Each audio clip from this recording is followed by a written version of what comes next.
ISF বিজেপির দালাল এই অভিযোগ বিরোধীরা বারবার তোলে, কিন্তু প্রশ্ন হলো এই অভিযোগের পেছনে সত্যি ঠিক কতটা আছে আর কতটা রাজনৈতিক কৌশল। যখনই কোনো নতুন শক্তি, নতুন রাজনৈতিক বিকল্প মানুষের সামনে উঠে আসে, তখনই পুরনো দলগুলো তাদের অস্তিত্বের সংকটে পারে, আর সেই সংকট ঢাকতে তারা সবচেয়ে সহজ অস্ত্রটাই ব্যবহার করে, অপপ্রচার। আর সেই অপপ্রচারের কেন্দ্রে আজ আইএসএফ। কারণ আইএসএফ রাস্তায় দাঁড়িয়ে সাধারণ মানুষের জন্য যে লড়াইটা করছে, সেটা অনেক বড় দলই করতে পারেনি বা করতে চায়নি। তাই তারা নিজেদের ব্যর্থতাকে সরিয়ে রেখে একটা মিথ্যা প্রচার চালায়। আইএসএফ ভিডিওর মাঝখানে আপনাদের সকলের কাছে একটিই অনুরোধ, আমাদের ভাইজান পীরজাদা আব্বাস সিদ্দিকী ও নওশাদ সিদ্দিকী কিংবা আইএসএফের সমস্ত খবর সবার আগে দেখতে আইএসএফ ফরএভার চ্যানেলটি সাবস্ক্রাইব করুন এবং পাশের ঘণ্টাটি বাজিয়ে রাখুন। নাকি বিজেপির দালাল। কিন্তু ভাবুন তো, যারা সত্যিই বিজেপির দালাল হয়, তারা কি সরকারের বিরুদ্ধে এত সীমাহীন প্রতিবাদ করে? তারা কি রাজ্য জুড়ে এত এফআইআর, এত মামলা, এত পুলিশি হয়রানি সয়ে লড়াই করে? নিশ্চয়ই না। যারা ক্ষমতার দালাল, তাদের জন্য তো দরজা খোলা থাকে। কিন্তু আইএসএফের ক্ষেত্রে হচ্ছে তার উল্টো। সব দরজা বন্ধ, সব আঘাত খোলা, সব মিথ্যা মামলা প্রস্তুত। তবুও কেন ঘুরে দাঁড়ায় আইএসএফ? কারণ আইএসএফের মাটিটা মানুষের মধ্যে, ক্ষমতার কাছে নয়। আর ঠিক এই কারণেই বিরোধীরা আতঙ্কিত। তারা জানে আইএসএফ যত এগোবে, তাদের রাজনীতির মাটি ততটাই সরতে থাকবে। বিশেষ করে যেসব দল দীর্ঘদিন ধরে মুসলিমদের শুধু ভোট ব্যাংক হিসেবে ব্যবহার করেছে, সেই দলগুলোর সবচেয়ে বড় দুশ্মন এখন আইএসএফ। কারণ আইএসএফ মুসলিমদের ভোট ব্যাংক নয়, নিজেদের অস্তিত্বের রাজনীতি শেখায়, নিজের অধিকার ছিনিয়ে নেওয়ার রাজনীতি শেখায়। আর এখানেই তাদের রাজনীতির ভয়। তাই তারা সহজ পথটাই বেছে নিয়েছে, আইএসএফকে বিজেপির দালাল বলে চিহ্নিত করো।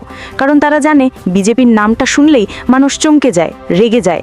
আর সেই আবেগকে ব্যবহার করে তারা আইএসএফকে ছোট করার চেষ্টা করে। কিন্তু বাস্তবটা হলো, যখন সারা দেশে বিজেপির বিরুদ্ধে সবচেয়ে জোরালো প্রতিবাদের ভাষা কেউ দাঁড় করিয়েছে, সেটা আইএসএফই। যখন সংসদে, রাস্তায়, সমাবেশে, সোশ্যাল মিডিয়ায় বিজেপি আরএসএসের বিরুদ্ধে তীক্ষ্ণ আক্রমণ এসেছে, সেটা আইএসএফের নেতৃত্ব থেকেই এসেছে। আর যারা আইএসএফকে বিজেপির দালাল বলে, তারা নিজেরা কি কখনো বাংলার বিজেপির বিরুদ্ধে মিছিল করেছে? কখনো কি দেখেছেন তাদের 100টা এফআইআর মুখে হেসে নেওয়ার সাহস? কখনো কি দেখেছেন তারা বিজেপির ধর্মের রাজনীতির বিরুদ্ধে বুক ঠুকে কথা বলছে? না, বরং অনেক ক্ষেত্রেই দেখা গেছে তাদের আর বিজেপির মধ্যে একটা অদ্ভুত নরম মনোভাব, নরম খেলা, নরম রাজনৈতিক চুক্তি।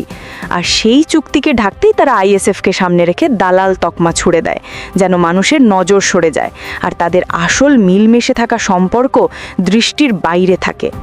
ভাবুন তো, যদি আইএসএফ সত্যিই বিজেপির দালাল হতো, তাহলে কেন তৃণমূল কংগ্রেস রাত দিন আইএসএফকে আক্রমণ করছে? কেন আইএসএফের বিরুদ্ধে সরকার ঘনিষ্ঠ মিডিয়া মিথ্যা গল্প তৈরি করে চলেছে? কেন আইএসএফের সাধারণ কর্মীদের ধরপকড়, হুমকি, এফআইআর, চার্জশিট থেমে নেই? কেউ দালাল হলে কি এমন হয়? নাকি এমনটা হয় তাদের সঙ্গে যারা সত্যিই সরকারের বিরুদ্ধে অস্বস্তির জন্ম দেয়? বিরোধীরা আরেকটা কৌশল ব্যবহার করে। যখন আইএসএফ কোনো দুর্নীতি, কোনো অপব্যবহার, কোনো সরকারি ব্যর্থতা তুলে ধরে, তখন তারা বিজেপির নাম সামনে এনে বিষয় বদলে দেয়, যাতে আসল প্রশ্নটাই যেন হারিয়ে যায়। এটা একটা পুরনো রাজনৈতিক চাল, যেটা বহু বছর ধরে চলছে, মানুষের নজর বিভ্রান্ত করার পুরনো খেলা। কিন্তু আজকের মানুষ আগের মতো অন্ধ নয়। আজকের যুব সমাজ জানে কারা সত্যি তাদের জন্য লড়ছে আর কারা শুধু তকমা লাগিয়ে নিজেদের ব্যর্থতা ঢাকছে। বিশেষ করে মুসলিম সমাজ, যারা এতদিন ধরে কেবল আবেগের রাজনীতির কথাই শুনেছে, তারা আইএসএফের মধ্য দিয়ে নিজেদের নতুন নেতৃত্ব দেখছে, নতুন শক্তি দেখছে। আর এই পরিবর্তনটাই বিরোধীদের সবচেয়ে বড় ভয়। কারণ এই পরিবর্তন মানে তাদের রাজনীতির শেষ। আর তাই অপপ্রচার, গুজব, মিথ্যা তকমা সব কিছু একসঙ্গে চালানো হচ্ছে। কিন্তু একটা কথা মনে রাখবেন, যেই দল মানুষের দালাল, সেটা কারো দালাল হতে পারে না। আর আইএসএফ মানুষের দালাল, মানুষের কণ্ঠস্বর, মানুষের লড়াইয়ের প্রতীক। রাজনৈতিক মিথ্যা যত ছড়ানো হোক, সত্যের শক্তি সবসময় বেশি। তাই পরের বার কেউ যদি বলে আইএসএফ বিজেপির দালাল, তাকে একটাই প্রশ্ন করুন, কোন তথ্যের ভিত্তিতে? কোথায় আইএসএফ বিজেপির সঙ্গে কাজ করেছে? কোন নীতিতে আইএসএফ বিজেপির সঙ্গে গেছে? তারা উত্তর দিতে পারবে না, কারণ এটা সত্য নয়।